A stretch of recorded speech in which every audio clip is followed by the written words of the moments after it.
Bueno, hoy vamos a abrir con el Salmo 35. Salmo 35. El Salmo está casi que en la mitad de la Biblia, es la mejor forma de encontrarlo, no le abre la mitad, casi que cae en los Salmos. Y el 35 es el que vamos a leer. Para que vean más o menos el trasfondo de lo que vamos a hablar hoy. Vamos a hablar exactamente acerca de lo que es una guerra santa. Y ese es un término muy interesante porque la guerra santa la utilizan para referirse a guerras que son relacionadas a religión. Entonces, una guerra en la cual, por ejemplo, los musulmanes atacan a los judíos, o los musulmanes atacan a los cristianos, o los cristianos hacen en sus tiempos ¿cómo llamas? Que hacían los católicos, las guerras que hubieron en aquel tiempo anterior, se le llamaban guerras santas porque eran inspiradas por religión. Cruzadas es la palabra que estaba buscando. Mucha gente va a hablar de las cruzadas y va a hablar de la parte mala de las cruzadas. La gente nunca menciona el hecho de que las guerras que participaron los musulmanes, por ejemplo, en conquistas musulmanes, fueron cientos. Las cruzadas fueron, si acaso, decenas. Y la cantidad de personas que murieron en conquista musulmana fueron muy inferiores a las que murieron en las cruzadas. Las cruzadas buscaban defender lo que era la región que era cristianizada de un dominio absoluto de lo que eran los países musulmanes que querían venir y tomar el control, o de las tierras paganistas o paganas.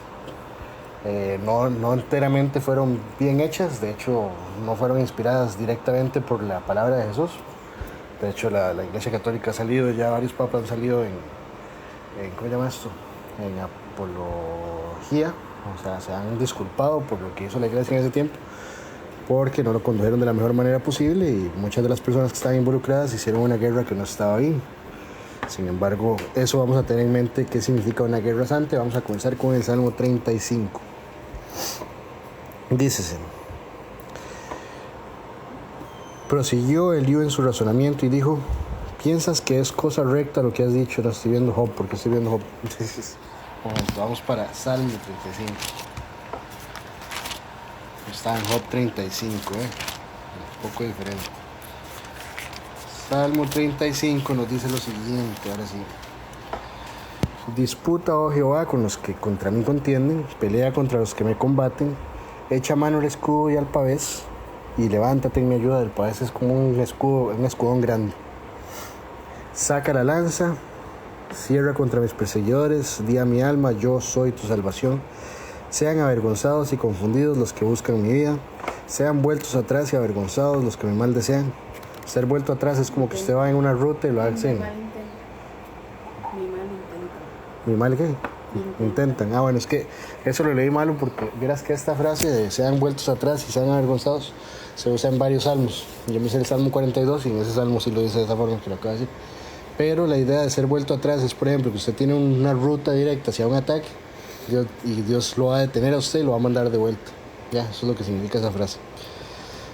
Luego el 5 dice: sean como el tamo delante del viento y el ángel de Jehová los acose. Sea su camino tenebroso y resbaladizo y el ángel de Jehová los persigue. Porque sin causa escondieron para mí su red en un hoyo. Sin causa cavaron hoyo contra mi alma. Quiero que vean que aquí hay una connotación física, pero también hay una connotación espiritual, ¿cierto?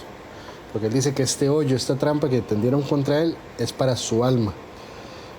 Para lo que era el judaísmo antiguo, el alma estaba en el cuello. De hecho, la palabra antigua era nefesh. Entonces, si su alma era cortada, era su cuello siendo cortado.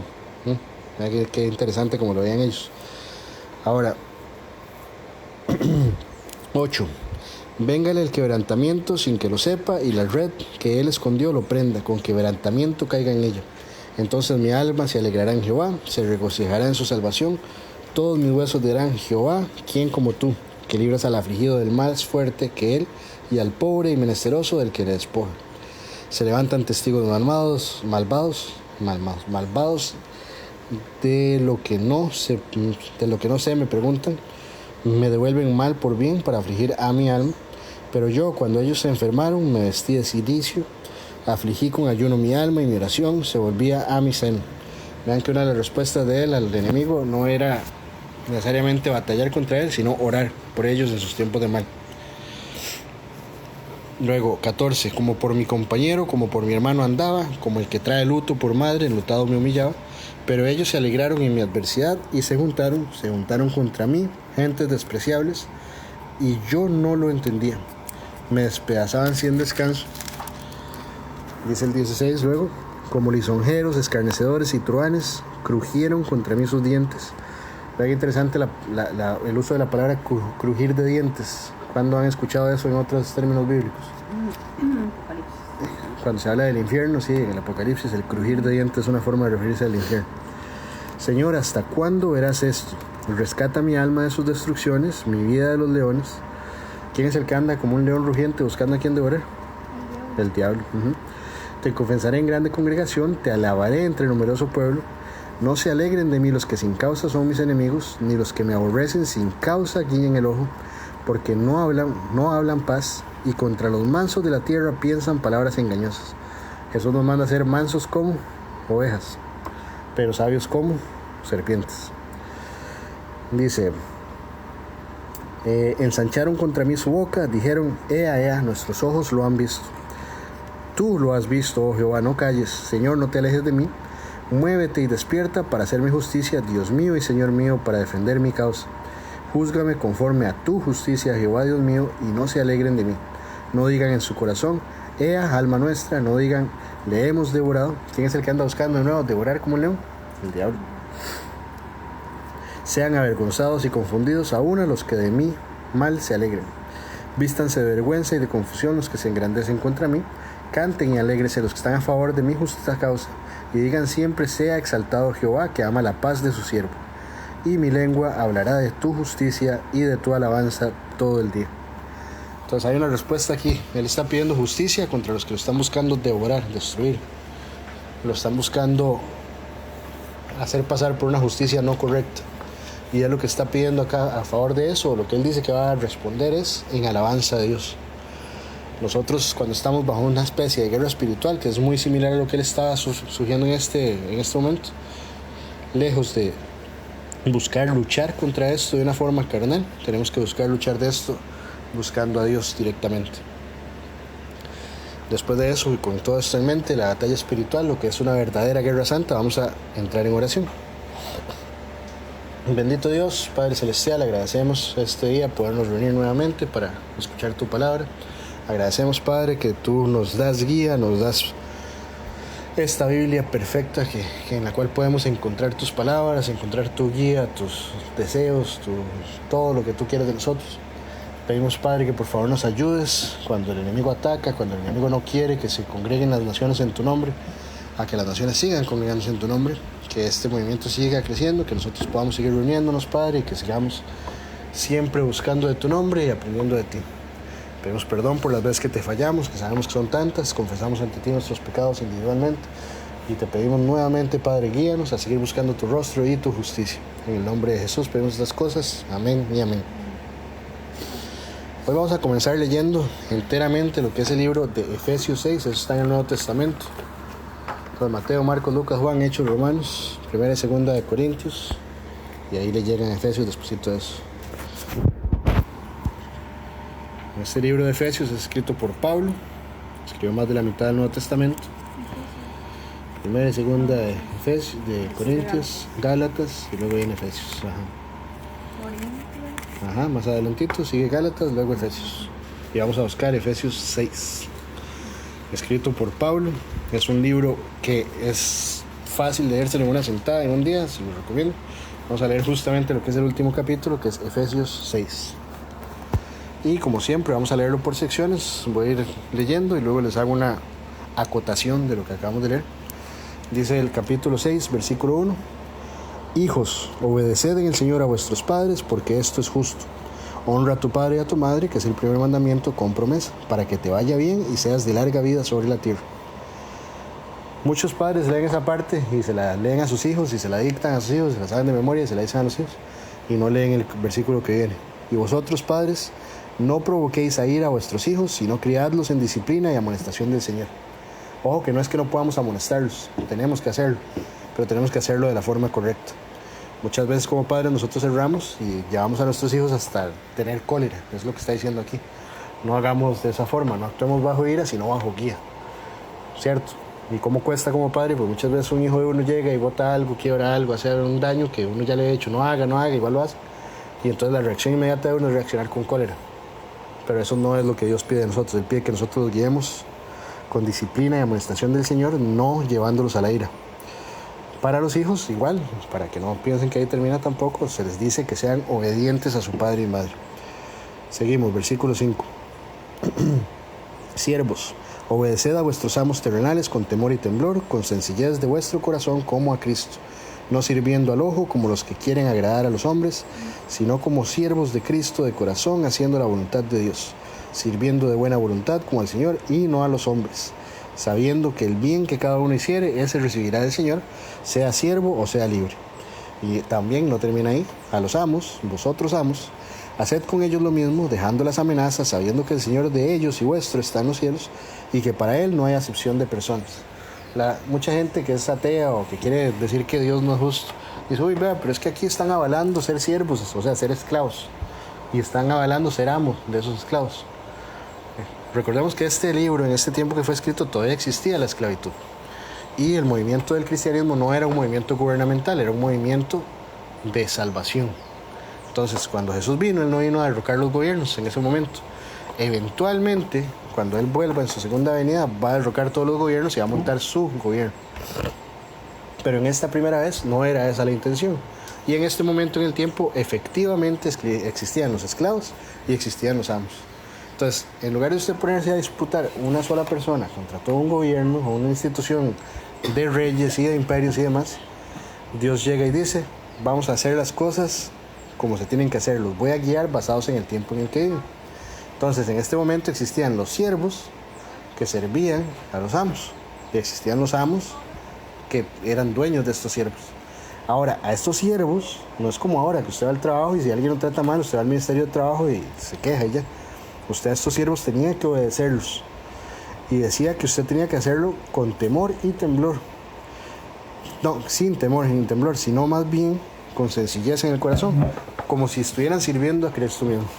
Y qué difícil es eso hasta en el tiempo de nosotros, porque muchas veces nosotros, como le digo, nada más, a algunos no nos gusta el trabajo, nos quejamos con recursos humanos, vamos a donde el Ministerio de Trabajo, lo que sea, nada más, y listo. Pero nunca pensamos nada más en servir a nuestros amos con sencillez. Esto aplica también hasta un nivel gubernamental. Nosotros debemos saber que tenemos que servir a las leyes de los hombres, mientras que éstas no nos pongan en contra de las leyes de Dios.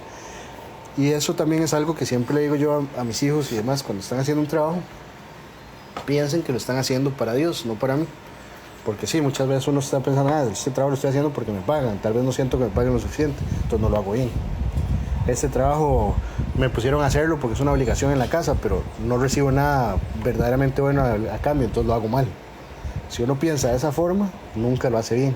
Pero sin embargo usted piensa, esto se lo tengo que exponer a Dios, este es mi trabajo para Dios, uno diría, mira, Él murió por mí en una cruz, no merece que yo haga todo perfectamente bien, sin tacha de error, ¿cierto? Cambia completamente. Ahora, versículo 10. Por lo demás, hermanos míos, fortaleceos en el Señor y en el poder de su fuerza, vestidos de toda la armadura de Dios para que podáis estar firmes contra las acechanzas del diablo, porque no tenemos lucha contra sangre y carne, sino contra principados, contra potestades, contra los gobernadores de las tinieblas de este siglo, contra huestes espirituales de maldad en las regiones celestes en el cielo. Entonces estamos hablando de que estas fuerzas se mueven en un plano que nosotros no las vemos, pero ahí están, y están encargadas de luchar contra todo lo que es cristiano, y lo hacen constantemente. Dice, por tanto, tomad toda la armadura de Dios para que podáis resistir en el día malo, y habiendo acabado todo, estar firmes. Cuando se habla en la Biblia del día malo, el día malo es tanto el día en el que usted sufre un ataque de cualquier tipo, una tribulación de cualquier tipo, pero también se refieren al día del Señor, que es el último día, el día del fin de los tiempos, que es cuando Dios viene y va a ejercer su justicia sobre nosotros. Se refieren a Él como el día malo. Si nosotros logramos estar firmes desde ya, cuando llegue el día malo vamos a poder resistirlo siguiendo a Dios en sus caminos. 14. Estad pues firmes, ceñidos y vuestros lomos con la verdad y vestidos con la coraza de la justicia. Si los lomos están ceñidos de la verdad, ¿quién es el camino, la verdad y la vida? Jesús. Esta frase, ceñir los lomos, es muy interesante porque cuando uno iba a batalla antes, la gente pensaba, y esto era una creencia nuevamente, tal así como que el alma estaba en el cuello, que era el nefes. Ellos creían que los hijos salían desde la espalda de la persona. Entonces le llamaban a esto los lomos. Me imagino que por el movimiento que se hace cuando las personas están teniendo relaciones, ellos pensaban que los hijos salían de los lomos, espalda abajo. Y entonces ellos se amarraban los lomos, y al amarrarse los lomos también se amarraban en sus partes íntimas los hombres, y eso hacía que pudieran batallar mejor. Yo no sé si ustedes saben que cuando a un toro, por ejemplo, o a lo que se llama un buey, le cortan los testículos, ese buey puede cargar más peso del que podría cargar si todavía tuviera los testículos. Eso es porque los testículos en cierta forma nos dan testosterona y nos producen ciertas cosas que no podríamos tener sin ellos, pero al tenerlos también somos más débiles porque se nos hacen hernias y se nos hacen debilidades y cosas así cuando hacemos peso. Entonces, ceñirse los lomos es una forma de usted evitar que eso pase, de poder tener más fuerza a la hora de hacer las cosas. Entonces, si usted está teniendo más fuerza en la verdad de Jesús. Luego dice que nos pongamos la coraza de la justicia. Coraza es como la pechera. Todo el cuerpo está vestido de algo justo. Estamos haciendo lo que Dios dice que es justo, no lo que nosotros decimos que es justo. El 15 dice, y calzados los pies con el apresto del Evangelio de la paz. Los pies ¿qué hacen? Andar. Significa que nosotros tenemos el Evangelio de Dios y tenemos que llevarlo a los lugares, ¿cierto? Y ese Evangelio no se queda en un solo lugar, no, ese Evangelio tiene que ir a todas las naciones, eso es lo que Dios comanda de nosotros. 16. Sobre todo, tomad el escudo de la fe, con el que podéis apagar todos los dardos de fuego del maligno. Y vean esto, entonces, entre mayor sea nuestra fe, más fácil podemos defendernos de esos ataques del enemigo. Yo no sé ustedes, pero si a mí me dicen, ¿qué prefiere, este escudo del tamaño de su pecho entero, o prefiere esta tapa de olla para defenderse usted de los dardos de fuego? ¿Usted qué va a escoger? Usted va a escoger el escudo más grande, ¿cierto? Y si nosotros tenemos la capacidad de hacer que nuestro escudo sea más grande, basándonos en qué tanta fe nosotros ponemos en Dios, yo diría que nosotros tendríamos que decidir tener una fe bastante grande en Él, ¿cierto? Para tener un escudo verdaderamente fuerte para defendernos. Luego dice en el 17, y tomad el yelmo de la salvación y la espada del Espíritu Santo, que es la palabra de Dios. La salvación, el yelmo ¿dónde se pone? En la cabeza. ¿Nosotros qué hacemos con la cabeza? Razonamos, pensamos, sabemos. Tenemos conocimiento, ¿cierto? O sea, nosotros conocemos, sabemos que tenemos salvación de Dios porque seguimos a Dios, porque pusimos nuestra fe en Él, ¿cierto? En su muerte por nuestros pecados en la cruz. Entonces nosotros sabemos, y nuestra cabeza entera, donde está nuestro poder de razonar, está defendida por el hecho de que Jesús murió por nosotros. Eso es un conocimiento que tenemos y no lo perdemos. Nunca decimos, voy a tener dudas. No digo que sea malo, de vez en cuando las vamos a tener, sí. Pero a la medida de lo posible intentamos no dudar del hecho de que Dios nos hizo salvos por su gloria, amén. Y luego nos da la única de dos cosas, no la única de dos cosas, no sería la única, ¿verdad? Nos da una de las dos cosas con las cuales podemos contraatacar al enemigo. Dice que la espada, que es con lo que nosotros contraatacamos, porque todo lo que nos ha dado al momento es defensivo, es la palabra de Dios. ¿Cuál es la palabra de Dios? La Biblia. Si nosotros tenemos conocimiento bíblico, así es como nosotros contraatacamos al enemigo. Si nosotros recordamos en Mateo 4, cuando Jesús es llevado al desierto y es tentado por el demonio 3 veces, Él las 3 veces contesta de una forma. ¿Cómo fue que contestó? Contestó con la palabra. Entonces, aunque el diablo trató de tergiversar la palabra y decirle, la Biblia dice esto, ¿por qué usted no hace esto? Jesús dijo, no, porque la palabra dice esto. Y Él contestó basado en la palabra. No contestó diciendo, no, yo soy muy valiente y me voy a defender por mi fuerza física. No contestó diciendo, no, yo soy muy poderoso porque soy Dios. Aunque pudo haberlo hecho, ¿cierto? Él lo que contestó fue, no, la palabra dice esto y esto y esto. Y así nosotros deberíamos tener cierto comando también de la Biblia. El problema es que a nosotros en Costa Rica se nos enseña una cosa. Primero que nada se nos dice, la Biblia es aburrida, porque leer es aburrido. Entonces, si leer es aburrido, entonces la Biblia, que es un libro muy grande, es todavía más aburrido, ¿cierto?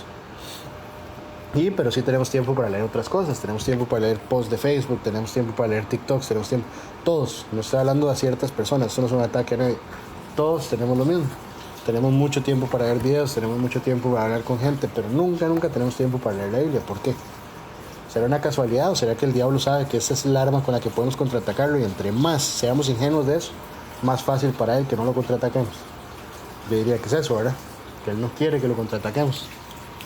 Luego, dice en el siguiente versículo, orando en todo tiempo, con toda oración y súplica en el Espíritu, y velando en ello con toda perseverancia y súplica por todos los santos. Este es el segundo método de ataque, contraataque. la oración.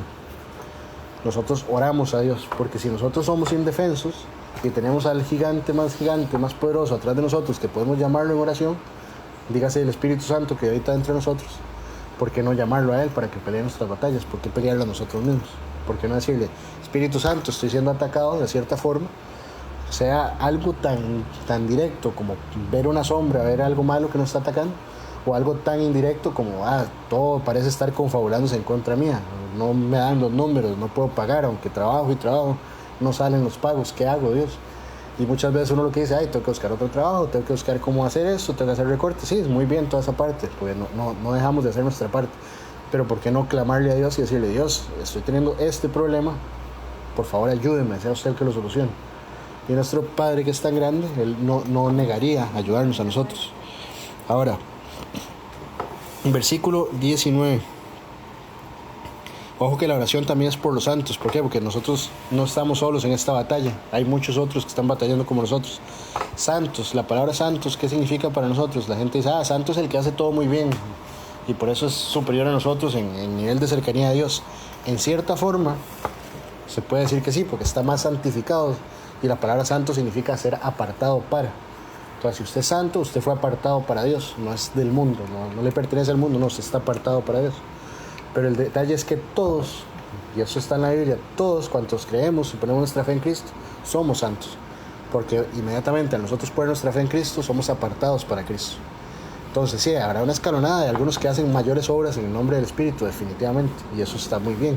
Recibirán mayor premio en el cielo, como lo dice la misma Biblia también, galardón. Pero todos somos santos. Y entonces todos estamos en el mismo lado de un ejército que está batallando contra el mal constantemente. ¿Qué nos toca hacer? Orar por nosotros, Dios ayúdanos, pero también orar por aquellos otros que también están en esta batalla y son parte de nuestro ejército.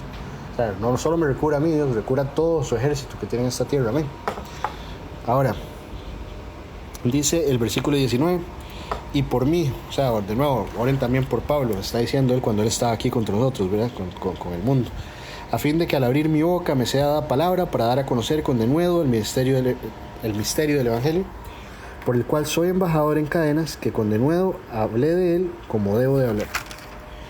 Y luego dice el 21, para que también vosotros sepáis mis asuntos y lo que hago, todo os lo hará saber Tíquico, hermano, amado y fiel ministro en el Señor. Y esta última parte la va a leer y no le va a hallar mucho sentido porque son saludos nada más en la carta básicamente, pero después va a tener cierto sentido tal vez. El cual envía a vosotros para esto mismo, para que sepáis lo tocante a nosotros y que consuele vuestros corazones. Paz sea a los hermanos y amor con fe de Dios Padre y del Señor Jesucristo. La gracia sea con todos los que aman a nuestro Señor Jesucristo con amor inalterable. Amén. Vea que esto está pidiendo una oración para retomar fuerzas, incluso él. Él ya viene dando el Evangelio, como dijimos anteriormente. Casi que todo el Nuevo Testamento, la mayor parte de los libros que están en él fueron escritos por Pablo. Y él aún así no dice, yo soy tan carga, pues yo escribí todos estos libros y yo veo el Evangelio en un montón de lugares y hoy les predico. No, él dice, yo necesito que ustedes oren incluso por mí mientras que yo hago eso. ¿Por qué? Porque él necesita esa fuerza que solo Dios puede. De hecho, es algo que todos los pastores, me gustaría pensar, que hacemos al principio, pastores, sacerdotes, etc. Cuando vamos a comenzar una prédica de cualquier tipo, nosotros no queremos que la gente nos vea y diga, uy, qué pastor más carga, como supo decir las palabras, qué pastor más elocuente, que este es mi favorito de todos los pastores que hay. No, eso no es lo que importa. Lo que importa es que Dios se refleja a través de nosotros y que nuestra relación no nos lleve a tener fans nosotros, eso no nos interesa, sino a que Dios diga, ahí está la palabra mía siendo predicada y que las personas vean a Dios a través de nosotros. Eso es lo que importa. Entonces eso es lo que él pide en esta oración. Ahora, como les hablaba entonces, Guerra Santa es un tipo de guerra que es espiritual para mí, ¿verdad? La palabra como tal en el mundo nosotros la usamos para una guerra religiosa. Y la religiosidad muchas veces tiene sus cosas positivas, porque definitivamente usted cuando está metido en una religión, por lo general tiende a ser más moral que cuando no está metido en ella. No significa que cuando usted está en una religión es perfecto, porque eso no existe. De hecho, muchas veces se da que las religiones y las denominaciones se encargan de generar roces, inclusive entre los mismos cristianos. Pero es que yo soy bautista, pues es que yo soy pentecostal, pues es que yo soy lo que ponga usted el título.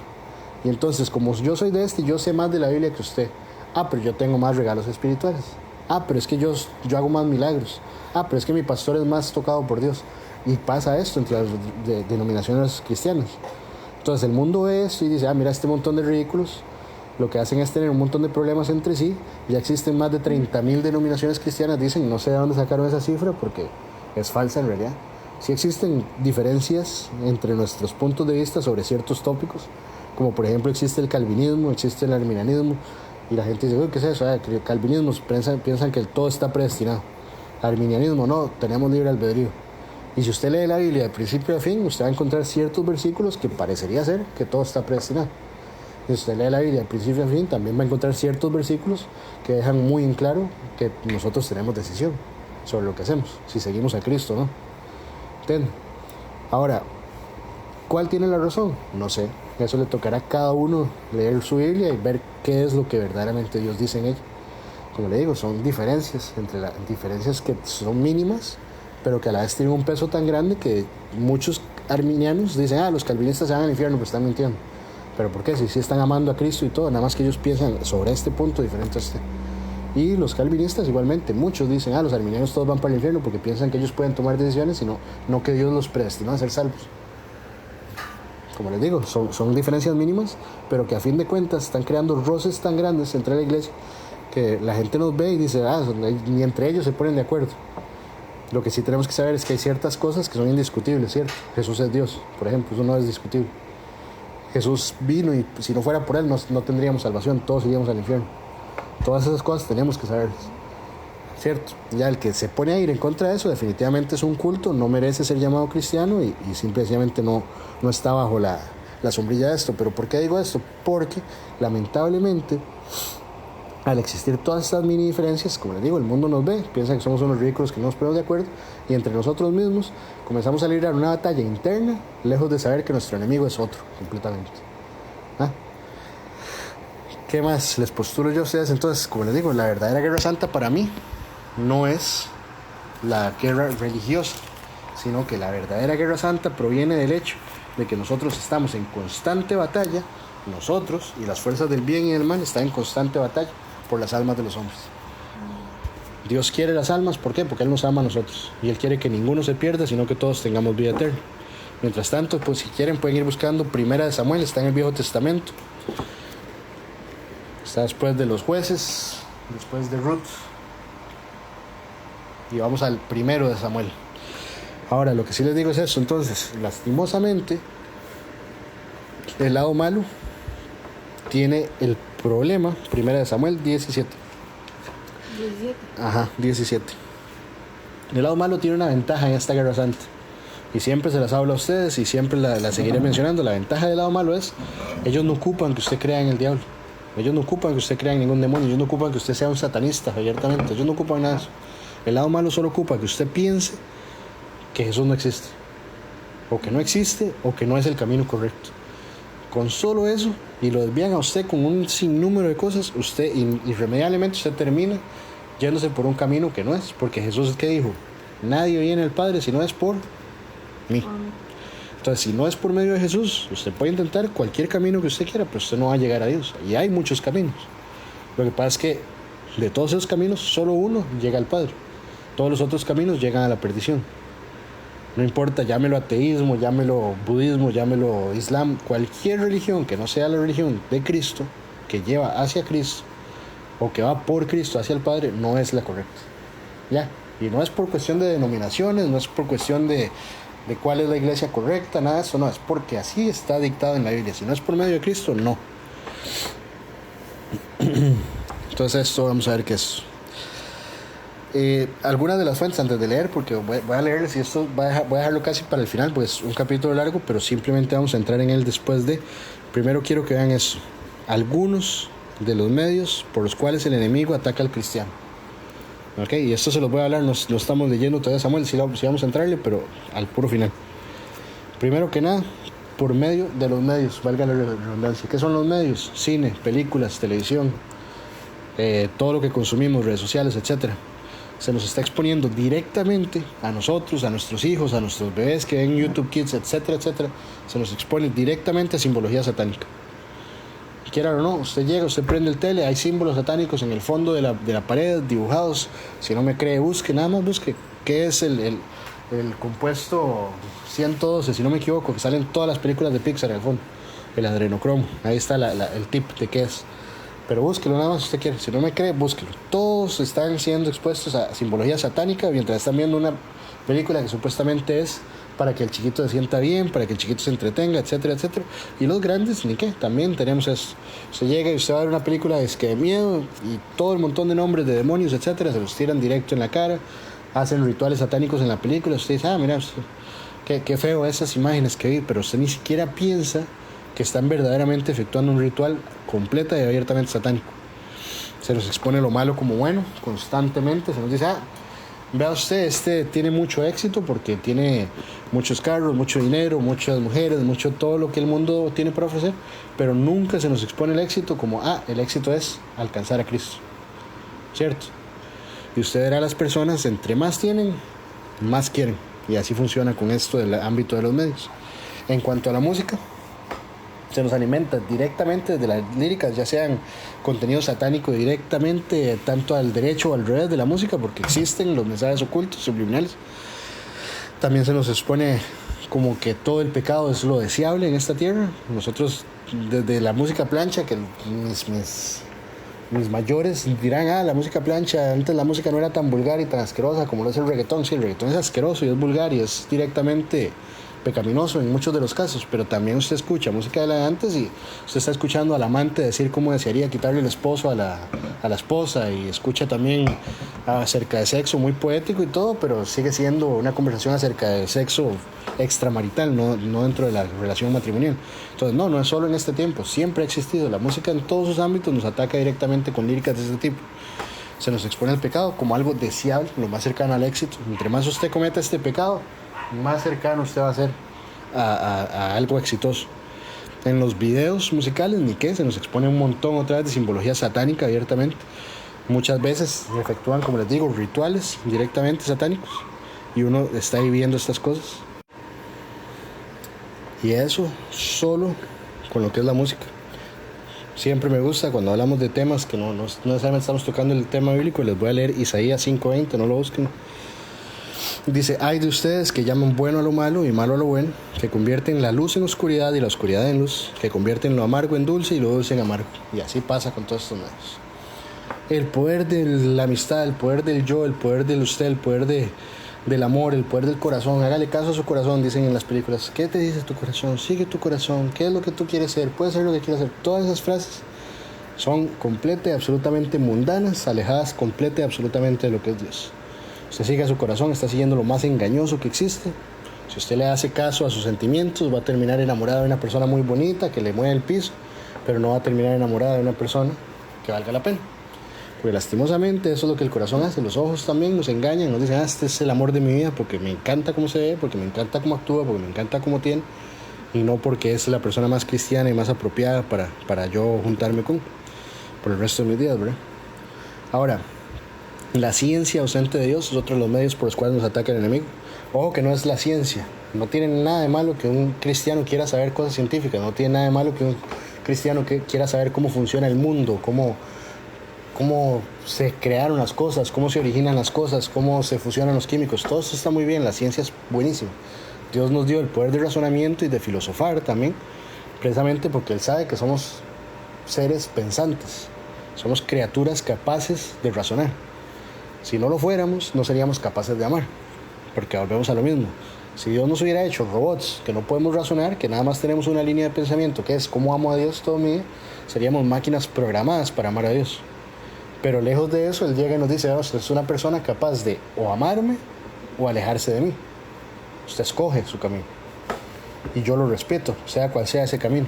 Si usted decide seguirme, qué bien, porque entonces va a pasar la eternidad conmigo.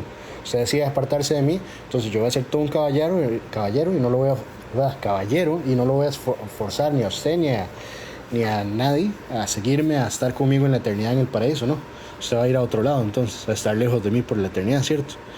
Pero sí, lastimosamente ahorita la gente piensa que para usted efectuar ciencia usted tiene que deshacerse del concepto de Dios. ¿Por qué? Si todos los grandes padres de la ciencia fueron cristianos y todos sabían que existía un Dios. No me creen, búsquenlo. ¿Cuáles de los padres de la ciencia fueron cristianos? ¿Cuáles no? Isaac Newton, etcétera, etcétera. Un montón de ellos creían en Cristo Jesús.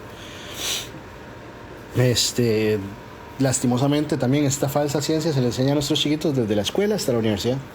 Todos los grados desde chiquititos se les va a enseñar cosas como un hecho, aunque no hayan sido comprobadas. Evolución, pónganle Big Bang, etcétera. Todas esas cosas se les van a enseñar y no les van a postular nunca la posibilidad científica de que Dios sea el que originó todo. Y eso sí, cuando usted llega y usted analiza todo lo que es la evolución, sí, Dios pudo haberlo hecho de esa forma. ¿Por qué no? Si él quería, él podía. Dios no es mágico como Disney, ¿no? Él no tiene que originarlo todo con una varita. Él puede usar la ciencia para que las cosas sucedan, porque es el Dios todopoderoso y lógico del universo. Pero bueno, en estas clases de enseñanza lo que le dicen a la gente es: no, esto pasa aparte de Dios. Y para los que tienen dudas acerca de esto, de la evolución y demás, busquen qué pensó Charles Darwin acerca del ojo. Nada más, ¿qué dijo Charles Darwin acerca de un ojo? Y spoiler, como dicen, les voy a dar la respuesta de Inés. Charles Darwin dijo: el ojo es el punto débil en mi teoría de la evolución, porque tienen que cumplirse demasiadas cosas al mismo tiempo para que un ojo funcione. Entonces la gente dice: es que el ojo evolucionó durante trillones de años y bla, bla, millones de años, billones, cuál es el número que usted quiera. Pero para que un ojo funcione no es nada más la retina, no es nada más la corteza, no es nada más el ojo pegado a la iris, todo tiene que originarse al mismo tiempo. Sino, ¿cómo sabía la evolución que al final de cuentas usted iba a tener un ojo y no nada más una bola de carne ahí en el cerebro? ¿Cierto? Pero bueno, analicen. Proverbios 21:30 nos dice claramente: no hay sabiduría, ni inteligencia, ni consejo contra Jehová.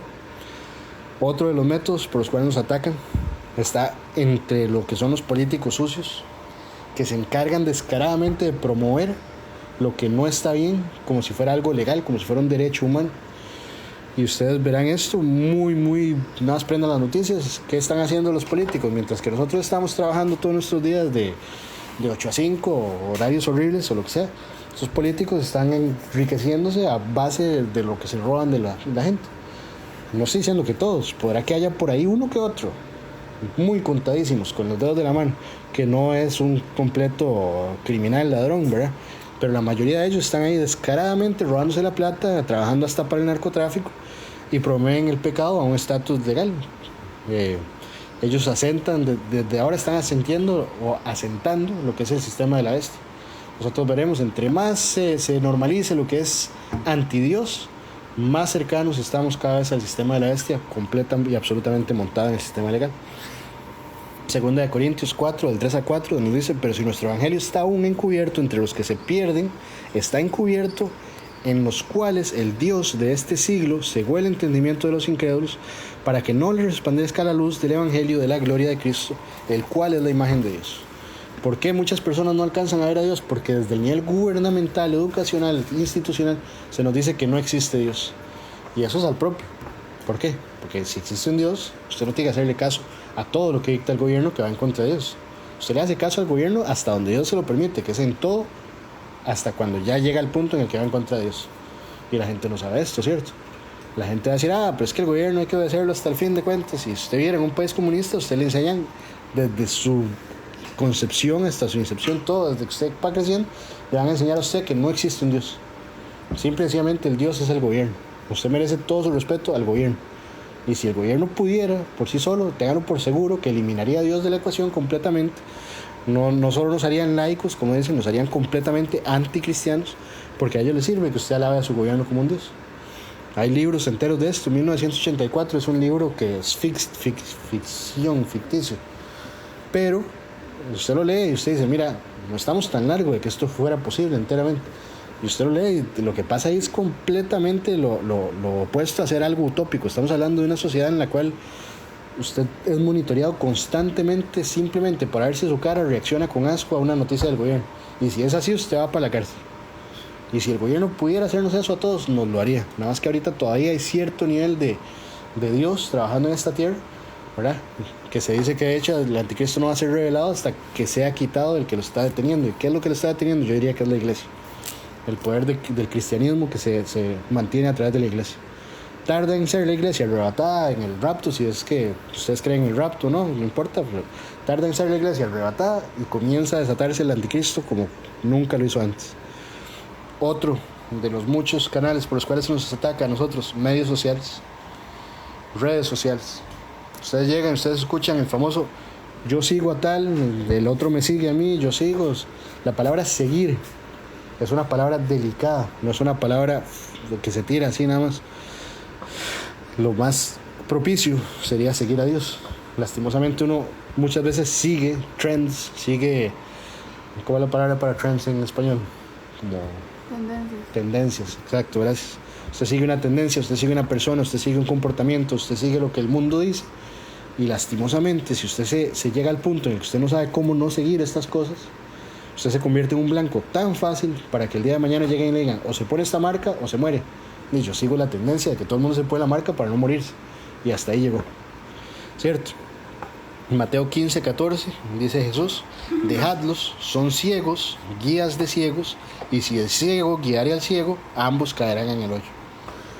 Y no solo estamos hablando de figuras religiosas, es que estamos hablando de una persona que lo guía a usted hacia el pecado. ¿Cuál es ese pecado? Ese pecado puede ser desde que lo guían a usted a ver imágenes asquerosas en redes sociales, a que lo guíen a usted al chisme, o lo guíen a usted a la mentira, o lo guíen a usted al alcoholismo, o lo guíen... Todo eso son guías falsos. Son guías ciegos guiando a ciegos. Y si usted lo sigue, usted está decidiendo que usted es un ciego que va a seguir a un ciego. En general, el mundo está lleno de distracciones. Todo está diseñado para que nosotros estemos distraídos de Dios. ¿Por qué? Porque a Él no le sirve que nosotros digamos, mira, voy a tomar 1 hora al día para leer mi Biblia, 1 hora al día para orar, 1 hora al día para... Póngale nombre. Y no es tanto. La gente dice, es que no tengo tiempo, me tengo que cocinar, Pero si usted agarra y usted ve en su estado de batería de su celular, ¿cuánto tiempo dedico yo a las redes sociales? 3 horas. ¿Cuánto tiempo dedico a ver tele? 1 hora más. ¿Cuánto tiempo dediqué a ver una serie completa en una noche? 4 horas. ¿Cierto? Entonces no he jalado del techo tomar 1 hora para decirle a Dios, Dios, voy a leer su palabra, voy a completamente cerrarme a solo eso y seguir. Vean ustedes que en 1 de Juan 2, 15 al 17 dice, no améis al mundo ni las cosas que están en el mundo. Si alguno ama al mundo, el amor del Padre no está en él. Porque todo lo que hay en el mundo, los deseos de la carne, los deseos de los ojos y la vanagloria de la vida, no proviene del Padre, sino del mundo. Y el mundo pasa y sus deseos, pero el que hace la voluntad de Dios permanece para siempre. Y esto es algo muy cierto. Nosotros, al cambiar nuestra forma de vivir para acoplarla más cercanamente a Dios, el mundo mismo nos lo va a hacer saber. Mira, este está siguiendo más a Dios. ¿Cómo nos lo hace saber el mundo? Juan 15:19. Si fuerais del mundo, el mundo amaría lo suyo, pero porque no sois del mundo, antes yo os elegí del mundo, por eso el mundo os aborrece. Entre más usted el mundo diga, este cristiano me tiene harto, este cristiano cada vez que tiene la oportunidad me habla de Jesús, este cristiano que trata de ser tan santito y no se jala tortas y no hace lo que todos los demás hacemos, el mundo mismo se lo va a hacer saber. Y ojo, no significa que como cristianos no podamos disfrutar un montón de las cosas que hay en el mundo. Podemos, la comida, las redes sociales, incluso todas las películas, todo esto. Existirán denominaciones de nuevo que dicen, no, usted no puede ni siquiera prender el tele, no tenga tele en su casa porque todo lo que usted prende es satánico. Existirán otras denominaciones, no escuche ni siquiera música porque toda la música que usted escucha, si no dice Jesús 28 veces en la misma canción, satánica. Y sí, existen esa clase de denominaciones. Yo soy de los que dicen, usted puede disfrutar de todas estas cosas con discernimiento. Y como se lo he enseñado a mis hijos, y mis hijos son testigos del hecho, si yo llego y les digo a ustedes, por ejemplo, que alguien está diciendo, su mamá es una tal por cual, y que todas sus canciones dicen, su mamá es una tal por cual, o que tienen una sola canción que habla de cómo su mamá es una cualquiera, yo estoy seguro que usted no escucharía a esa persona, ni escucharía la música de esa persona. Usted diría, no, esta persona está respetando a mi mamá, yo a mi mamá la amo, ¿cómo yo voy a escuchar a una persona que hable así de mi mamá? Pero ¿por qué? Si tenemos eso para nuestra mamá, ¿por qué no lo tenemos para Dios? Y existen canciones que hablan directamente, su Dios es esto, su Dios iba directamente así. Y si no es eso, entonces viene la otra parte de lo mismo, porque siguen siendo dos caras de una moneda. Si no es que hablan directamente mal de Dios, están hablando bien del pecado. Y, o sea, no hay que poner nombre a un solo género musical, cualquier género. Usted llega y pone, ¿qué ganas tengo de hacerle esto y agarrarle esto y otro? Pero en ningún momento se habla de un matrimonio, nada más son lo que quieren que hagan las personas como si fuéramos animales, ¿cierto? obviamente, y no ocupo disfrazarlo mucho, mayormente en el reggaetón, obviamente. Seguidamente tal vez el pop, tal vez el reggae, el hip hop, el rock, todos ellos hablan de sexo y cosas así. Pero es que no es solo el sexo, es el pecado en general. Si el pecado se pone como algo glorioso, algo bueno, es exactamente la misma función que cumplió la serpiente con Eva en el jardín del Edén, ¿cierto? Que llegó la serpiente y le dijo, aquí está la fruta. ¿Qué? ¿La consideró usted la fruta? No, no puedo ni volverla a ver. Pero entonces, como el diablo le está tentando, Eva llega y vuelve a ver la fruta y no dice, uy, qué fruta para verse desagradable. No, ella dijo, esta fruta se ve agradable para mí. Y por eso ella decidió comer la fruta, porque ya le dio el pensamiento, le dio la capacidad de darle rienda suelta a ese pensamiento para ahora sí quiero accionar sobre ese pensamiento. Y así pasa con todos nosotros, con cualquier cosa, sea pornografía, sea sexo, sea droga, sea licor, sea lo que sea que es pecaminoso en contra de Dios. Si nosotros permitimos una ventana abierta por la cual nos están dando mensajes constantemente de qué bueno es esto, qué placentero es esto, lamentablemente nuestra mente en algún punto va a caer en eso. Ahora, vamos a cerrar con un ejemplo de un hombre. Este hombre libró una batalla que fue física, específicamente física, pero no solo era física, también fue espiritual. Ese hombre se llama el rey David, y para eso es que teníamos abierta 1 Samuel 17, entonces ahora sí ya lo vamos a leer. Vamos a ver cómo estamos de tiempo, sí nos da tiempo. Dícese, los filisteos, perdón, se me enreda la lengua un montón. Los filisteos juntaron sus ejércitos para la guerra y se congregaron en Soco, que es de Judá, y acamparon entre Soco y Aseca en Efes Damim.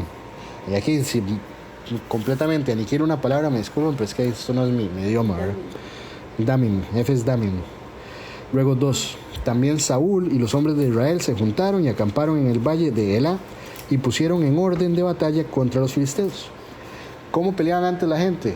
No era como ahora que usted manda un ejército por un lugar y tienen tácticas y uno ataca por aquí y el otro por aquí. No, se ponían en una línea recta uno frente al otro y se lanzaban a matarse a ver quién mataba al otro. Eso era la guerra antes. Entonces dice 3. Y los filisteos estaban sobre un monte a un lado e Israel estaba sobre otro monte al otro lado y el valle entre ellos. Salió entonces del campamento de los filisteos un paladín. ¿Qué es un paladín? Una especie de soldado, una especie de título militar, el cual se llamaba Goliat.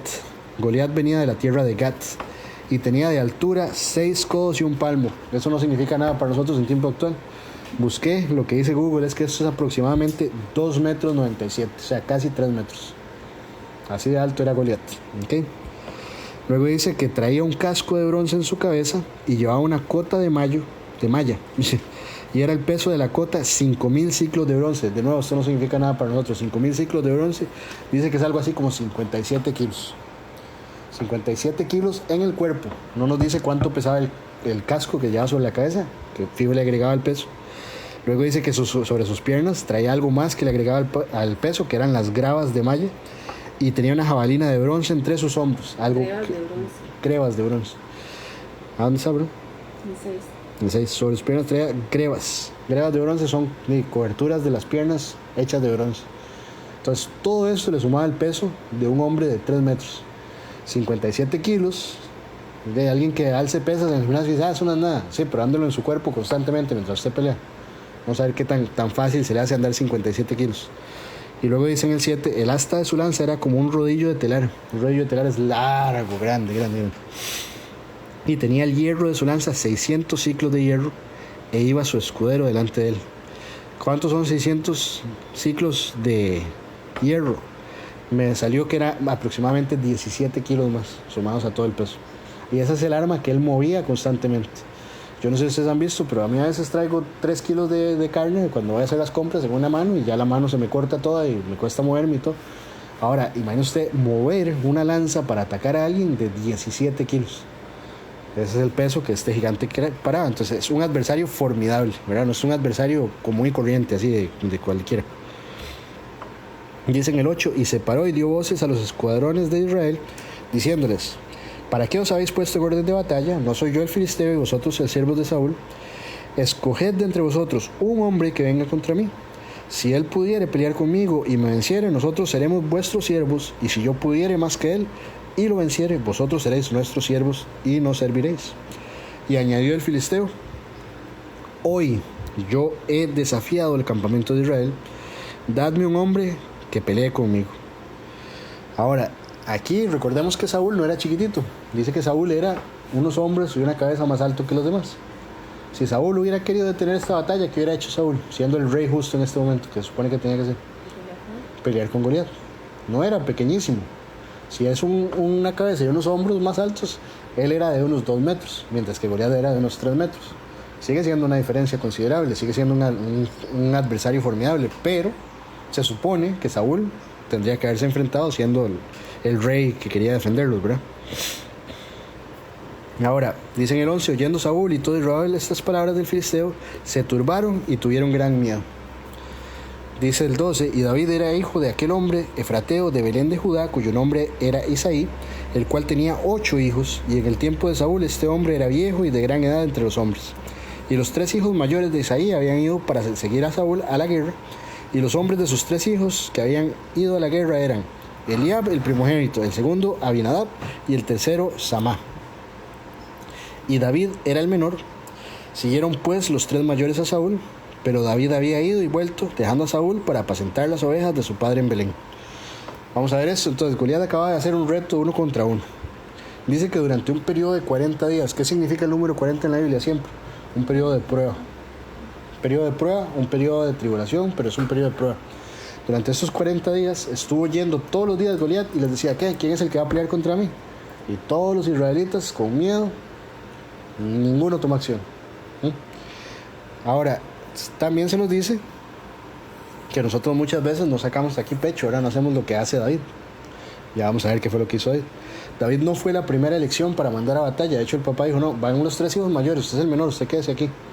Y los 3 hijos mayores iban adelante. O sea, ni siquiera el mismo papá lo apoyaba en esta guerra, en esta batalla, en esta elección de batalla espiritual. ¿Ok? Dice luego, estamos en el 16: venía pues aquel filisteo por la mañana y por la tarde, y así lo hizo durante 40 días. ¿Ok?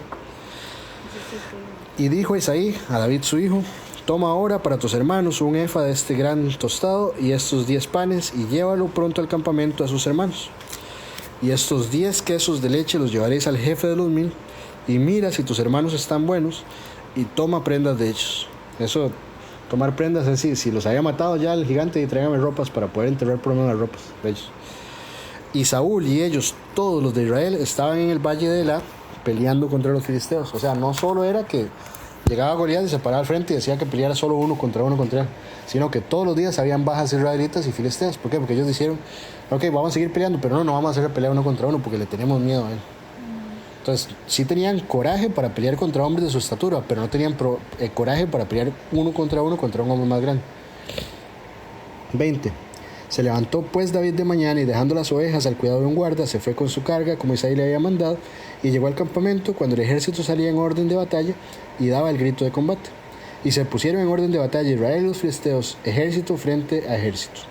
Entonces David dejó su carga en manos del que guardaba el bagaje y corrió al ejército, y cuando llegó preguntó por sus hermanos si estaban bien. Mientras él hablaba con ellos, he aquí que aquel paladín que se ponía en medio de los 2 campamentos, que se llamaba Goliat, el filisteo de Gat, salió de entre las filas de los filisteos y habló las mismas palabras, y las oyó David. Antes de esto David no sabía que Goliat estaba diciendo esto. ¿Okay? ¿Qué hace David? Y todos los varones de Israel que veían a aquel hombre huían de su presencia y tenían gran temor. Y cada uno de los de Israel decía: ¿no habéis visto a aquel hombre que ha salido? Él se adelanta para provocar a Israel. Al que le venciere el rey le enriquecerá con grandes riquezas y le dará a su hija, y eximirá de tributos a la casa de su padre en Israel. Aquí había un incentivo muy bueno para el que peleara contra este Goliat. Y si lo lograba derrotar, se aseguraba, primero que nada, que iba a tener un montón de riquezas, porque el rey se las iba a dar. Se aseguraba que se iba a casar con la hija del rey, que lo convertía eso en un príncipe. Que le aseguraba también que no le iban a cobrar tributos o impuestos al papá. Eso significaba que el papá iba a vivir, su familia iba a vivir sumamente libre de ahí en adelante. Entonces dice el 26: habló David a los que estaban junto a él diciendo: ¿qué harán al hombre que venciese a este filisteo y quitare el oprobio de Israel? Porque ¿quién es este filisteo incircunciso para que provoque a los escuadrones de Dios viviente? Ahora, ¿por qué incircunciso? Incircunciso aquí es una palabra mayor, él está insultando, este es un perro, este es un don nadie. ¿Quién se atreve a hablar así al pueblo que es el pueblo del Dios viviente? De entre todos los israelitas, ninguno en ningún momento pensó, mira, nosotros somos el pueblo de Dios. Nos están incitando a guerra, pero somos el pueblo de Dios. En este momento ellos eran los elegidos por Dios. Pero no, le tenían tanto miedo al gigante, a lo que ellos veían como un gran problema, que no acudieron a su Dios para pelear contra esto. Ahora, en el 27 dice, y el pueblo le respondió las mismas palabras diciendo, así se hará el hombre que le venciere. 28, y oyéndole hablar Eliab, su hermano mayor, con aquellos hombres, se encendió en ira contra David y dijo, ¿para qué has descendido de acá? ¿Y a quién has dejado aquellas pocas ovejas en el desierto? Yo conozco tu soberbia y la malicia de tu corazón, que para ver la batalla has venido. David le respondió, ¿qué he hecho yo ahora? ¿No es esto mero hablar? Entonces, ojo, el hermano mayor. Ya vimos que el papá no era la primera elección del papá David. Tampoco era alguien de confiar para el hermano. El hermano le dijo, no, usted lo que viene es porque usted es un chepo. Usted lo que quiere es ver cómo se lleva la batalla. Solo para eso, usted es una persona soberbia. Usted ni siquiera va a pelear de verdad. Usted nada más viene a ver qué es lo que pasa. Ya. Sigue. David respondió, ¿qué he hecho yo ahora? No es esto mera de hablar. David mismo le dice, pero ¿cómo? Usted nada más está diciendo estas palabras. ¿Usted cómo sabe eso de mí? ¿De dónde sacó esta idea de que yo vengo a eso? Ok. 30. Dice ahora sí, y apartándose de él hacia otros, preguntó de igual manera y le dio al pueblo la misma respuesta de antes. Fueron oídas las palabras que David había dicho y las refirieron delante de Saúl, y él lo hizo venir. Y dijo David a Saúl, no desmaye el corazón de ninguno a causa de él, tu siervo irá y peleará contra este filisteo. Dijo Saúl a David, y ponga mucha atención ahora, es una tercera persona ya, no era el papá, no era el hermano, ahora es el rey de Israel. No podrás tú ir contra aquel filisteo para pelear con él, porque tú eres un muchacho y él es un hombre de guerra desde su juventud. Entonces no confiaba el papá, no confiaba el hermano, no confiaba el rey. Ojo, no dicen que era un muchacho joven, pero están hablando, porque ya aquí David debía tener sus 20 y algo de años, no era un chiquito como sale en muchas películas. ¿Ok? Ya era un hombre capaz de pelear, pero no había crecido en un ejército, mientras que Goliat había crecido peleando toda su vida en un ejército. 34. David respondió a Saúl, tu siervo era pastor de las ovejas de su padre, y cuando venía un león o un oso y tomaba algún cordero de la manada, salía yo tras él y lo hería y lo libraba de su boca. Y si se levantaba contra mí, yo le echaba mano de la quijada y lo hería y lo mataba. Entonces David dice, este gigante, y aquí lo vamos a ver en el 36, fue ese león, fue ese oso, tu siervo lo mataba, y este filisteo incircunciso será como uno de ellos, porque ha provocado al ejército de Dios viviente. Ojo usted, entonces él dice, si yo ya he matado leones, he matado osos, son grandes, son fuertes, yo puedo matar a este gigante también. Pero ojo lo que dice también, dice aquí, dice, añadió David, Jehová que me ha librado de las garras del león y de las garras del oso, él también me librará de la mano de este filisteo. Y dijo Saúl a David, ve y Jehová esté contigo. Entonces David no se creía la gran cosa, no decía, yo hago todo esto porque yo soy demasiado cargo. Él decía, no, todas las batallas que yo he librado contra leones, contra osos y ahora contra este gigante, el que me ha librado es Dios. Dios es el que me libra de estas batallas y me saca, ¿cómo se llama? Exitoso. Veamos lo siguiente. Y Saúl vistió a David con sus ropas y puso sobre su cabeza un casco de bronce y le armó de coraza y ciñó a David su espada sobre sus vestidos y probó a andar porque nunca había hecho la prueba. Y dijo David a Saúl, yo no puedo andar con esto porque nunca lo practiqué. Y David echó de sí aquellas cosas y tomó solo su cayado en su mano y escogió 5 piedras lisas de arroyo y las puso en el saco pastoril en el zurrón que traía, y tomó su honda en su mano y se fue hacia el filisteo. Ahora esto es interesante porque aquí Saúl llega y le dice, y aquí podemos ver una representación de lo que el mundo hace. Saúl le dice, voy a vestirlo con el éxito, con lo que usted ocupa para defenderse del gigante, y le pone una armadura, pero esta es la armadura del mundo. La armadura del mundo no era la propicia para que David se sintiera confiado para pelear contra el gigante. Él no ocupaba el éxito del mundo, él ocupaba la armadura de Dios. Entonces se quita la armadura que le puso Saúl, porque no es la propicia para pelear esta batalla espiritual, y ahora sí, armado con las armas que Dios le dio, que eran armas básicas, él agarra y toma 5 piedras Estas 5 piedras, ¿por qué 5? ¿Por qué no una? Era solo un gigante. Y David sabía que con una sola piedra lo iba a vencer. Él no ocupaba más de una piedra. Pero algo que sí sabía David... ¿Piedras de qué tamaño?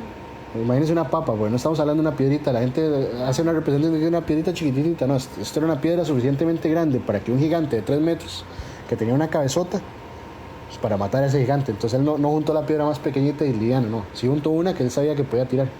Pero estamos hablando de una buena piedra, ¿ok? Pero juntó 5. Y le tenían que caber a él en su bolsito, ¿verdad? Entonces tampoco eran gigantes, eran piedras de un tamaño decente. ¿Por qué 5? ¿Por qué no una? David sabía que con solo una piedra podía vencer. Pero él sabía que Goliat tenía 4 hermanos más. Eran 5 total. ¿Ok? ¿Qué es lo que él está haciendo aquí? Aunque esos gigantes estuvieran en el campo de batalla y pelearan contra ellos, él los iba a vencer a los 5. Esa era la clase de confianza que David está demostrando tener en Dios. ¿Entendemos eso? No tenía solo confianza para derrotar a un gigante, tenía confianza para derrotar a 5. ¿Ok? Para que vean que esto se llevó a cabo más adelante, fue una especie de sello espiritual que él hizo. No los venció en esta batalla, a los 5. Pero si ustedes leen 2 de Samuel 21, del 15 al 21, que se los dejo de tarea, ahí se relata cómo luego, eventualmente, a todos los otros 4 hermanos de Goliat los fueron matando uno por uno. ¿Ok? Ahora, si vemos aquí, dice en el 41, y el filisteo venía andando y acercándose a David, hizo escudero delante de él. Y cuando el filisteo miró y vio a David, le tuvo en poco, porque era muchacho y rubio y de hermoso parecer. O sea, era un guapo, él no parecía una persona forjada en batalla ya. Ojo que dice que era rubio. Casi nunca representan a David rubio. ¿Por qué? Siempre representan con el pelo negro, café. Quién sabe, pero aquí dice que era rubio y que era guapo, no era feo. Y dijo el filisteo a David: soy yo perro para que vengas a mí con palos. Y maldijo David por sus dioses. Y dijo luego el filisteo a David: ven a mí y daré tu carne a las aves del cielo y a las bestias del campo. Entonces dijo David al filisteo: tú vienes a mí con espada y lanza y jabalina, mas yo vengo a ti en el nombre de Jehová de los ejércitos, el Dios de los escuadrones de Israel, a quien tú has provocado. Ojo que aquí Goliat hizo algo que es simboliquísimo también. Goliat lo maldijo en nombre de sus dioses. Entonces ya ahora ya no era una sola batalla solo entre Goliat, que ya de por sí representaba algo espiritual, un problema grande, y David, que representaba al pueblo de Dios, sino que ahora estamos hablando de Dios, diciendo: esos dioses están maldiciendo a mi hombre que yo mandé como mi elegido. Yo les voy a demostrar a sus dioses quién es el que manda aquí. Ahora, David mismo se lo dice: yo vengo aquí armado en el nombre de Jehová. ¿Cierto? El otro tenía jabalina, tenía espada, tenía armas, tenía la armadura pesada. David, en cambio, vestido con ropa de pastor. ¿Ok? Vea usted la diferencia, ¿verdad? Jamás, si esto fuera una casa de apuestas, si hubieran puesto apuestas, Goliat se las llevaba todas. Goliat va a despedazar a ese chiquillo, eso no es nada para nosotros. Dice el 47, y sabrá toda esta... 46, perdón. Jehová te entregará hoy en mi mano, y yo te venceré y te cortaré la cabeza, y daré hoy los cuerpos de los filisteos a las aves del cielo y a las bestias de la tierra, y toda la tierra sabrá que hay Dios en Israel. Ahora, ¿cómo piensan ustedes que David pensaba cortarle la cabeza a Goliat con el palo de pastorear y con su sonda de piedras? No, imagínense usted que desde este momento David estaba declarando cómo lo iba a terminar de vencer. Sigamos leyendo y van a ver cómo lo terminó de vencer. 47, y sabrá toda esta congregación que Jehová nos salva con espada y con lanza, porque de Jehová es la batalla, y él los entregará en nuestras manos. Y aconteció que cuando el filisteo se levantó y echó a andar para ir al encuentro con David, David se dio prisa y corrió a la línea de batalla contra el filisteo. Y metiendo David su mano en la bolsa, tomó de allí una piedra y la tiró con la honda e hirió al filisteo en la frente. Y la piedra quedó clavada en la frente y cayó sobre su rostro en tierra. ¿No sabe usted lo que es? Que a usted le claven una piedra. Imagínense lo duro que tenga que venir esa piedra. Después les voy a enseñar un video que hay de un muchacho que él dice: una sonda, como una sonda va a matarlo. Recordemos que este gigante tenía un casco también de bronce, ¿verdad? Entonces, si esa piedra llegó hasta la frente, atravesó el casco, atravesó el cráneo y quedó clavada ahí. Ese gigante, imagínense el dolor que sintió, que se tiró al piso con las manos sobre su frente y no se podía mover de ahí. ¿Qué hace David de una vez? Así venció David al filisteo con honda y piedra, e hirió al filisteo y lo mató sin tener David espada en su mano. No tenía espada, solo tenía piedras. Ok, viene lo siguiente. Entonces corrió David y se puso sobre el filisteo, y tomando la espada de él, o sea, del filisteo, y sacándola de su vaina, lo acabó de matar, y le cortó con ella la cabeza, y cuando los filisteos vieron a su paladín muerto, huyeron. Imagínese usted lo que es ver a este gigante, 3 metros, con todo ese peso encima. Lo acaban de matar de una pedrada. Luego lo remató, sí, con la espada, le cortó la cabeza. Y ahora David tiene la cabeza de este gigante y la anda. Ahí, la tiene en la mano. Es un trofeo eso. Está demostrándole a todos, vea, aquí está su campeón. Y todos los otros que no eran de 3 metros dijeron, no, contra este mejor no nos metemos. Dice, levantándose luego los de Israel y los de Judá gritaron y siguieron a los filisteos hasta llegar al valle y hasta las puertas de Ecrón, y cayeron los heridos de los filisteos por el camino de Saraim hasta Gad y Ecrón, y volvieron los hijos de Israel de seguir tras los filisteos y saquearon su campamento. Y David tomó la cabeza del filisteo y la trajo a Jerusalén, pero las armas de él las puso en su tienda. Se dejó las armas del gigante, trofeos propios, pero la cabeza se la llevó. Y cuando Saúl vio a David que salía a encontrarse con los filisteos, dijo a Abner, general del ejército: Abner, ¿de quién es hijo este joven? Y Abner respondió: vive tu alma, oh rey, que no lo sé. Y el rey dijo: pregunta de quién es hijo este joven. Y cuando David volvía de matar al filisteo, Abner lo tomó y lo llevó delante de Saúl, teniendo David la cabeza del filisteo en su mano, toda ahí. Y le dijo Saúl: muchacho, ¿de quién eres hijo? Y David respondió: yo soy hijo de tu siervo Isaí de Belén. Belén, ¿casualidad? No. De ahí nació David, de ahí nació Jesús. ¿Okay? David vence a Goliat. Los israelitas atacan a los filisteos. Esos huyen de miedo. David se lleva la cabeza. Nosotros, así como David carga la cabeza de ese filisteo, nosotros como cristianos cargamos siempre un hombre muerto sobre nosotros. Es una especie de medalla, es una especie de demostración de nuestra victoria. Nuestra victoria no viene de nosotros, viene de Jesús. La cabeza de Goliat era el trofeo de la victoria de David sobre Goliat. La victoria de David sobre Goliat se la dio Jehová, ¿cierto? Nosotros cargamos un hombre muerto. El hombre muerto es nuestro antiguo yo. Antes de nosotros creer y de poner nuestra fe en Cristo y entregarle nuestra vida, nosotros éramos ese hombre muerto. Ahora nosotros lo cargamos constantemente. Es una medalla, es un recordatorio. No lo cargamos para traerlo de vuelta a la vida en ningún momento. No, lo cargamos para recordarnos constantemente de qué nos salvó Jesús. Y ojo, no es nuestra victoria por nosotros, es nuestra victoria por Jesús. Finalmente, vamos a cerrar y quiero hacer énfasis en esta, 1 Samuel 17:47. Y sabrá toda esta congregación que Jehová nos salva con espada y con lanza, porque de Jehová es la batalla y Él los entregará en nuestras manos. Así pasa también con las fuerzas del mal que existen en la tierra en estos tiempos. Nosotros no libramos batalla contra carne y cuerpo, lo hacemos directamente contra las fuerzas del mal. Y pensando en eso, no lo hacemos por nuestra propia fuerza, lo hacemos por la fuerza de Jesús. Amén. Entonces cerramos con una oración. Padre, te damos gracias porque hoy podemos escuchar de tu palabra, podemos enterrarnos en ella un poquitito más, aprender de ella. Te agradecemos, Padre, porque sabemos que tú eres el que nos da las fuerzas para luchar contra todas estas fuerzas que están en contra de nosotros. Sabemos que el mundo entero está bajo el dominio del malo y que el malo quiere distraernos y desviarnos de lo que tú eres. Nos ponemos en tus manos, Padre, para servirte. Pedimos que seas tú el que nos guíe, que seas tú el que nos ubique, que seas tú el que constantemente nos lleve a donde tengamos que estar. Y pedimos por no solo nosotros, como soldados únicos que somos, sino también por todos aquellos otros soldados de tu ejército que estamos en esta tierra, librando esta batalla espiritual, esta verdadera guerra santa. En el nombre de Jesús, te pedimos todas estas cosas. Amén y amén.